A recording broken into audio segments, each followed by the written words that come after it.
Welcome to week 2 of the Lake Garden Sew Along. This time we are making the Half Flying Geese Units.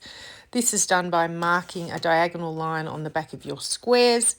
I use a sandpaper board underneath my fabric. This stops it slipping, and I use just a little ruler and a Chaco lead in my mechanical pencil.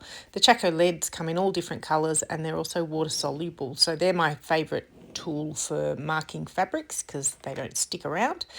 And as I said, sandpaper board stops them slipping. If you are using stripes, please make sure you mark every stripe in exactly the same way. Otherwise you won't get that cool spinny pattern that happens.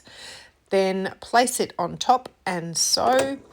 Just follow that line. Another option, which I'll show a still of coming up, is to use, if you don't want to mark all the back of your squares, which can be quite tedious, I don't mind, I do it in front of the TV, but if you don't want to do that, you can also use a 1/4 inch sewing tape, I think it is.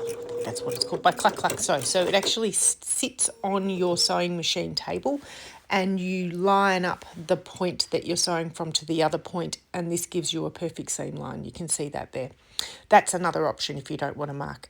Once you have sewn it, we need to trim these off. You get those bonus triangles off the side, which you can make into something else. I like to layer them and do a number at a time, and then you get your Half Flying Geese units. Make sure that you press away from the main block, just like this.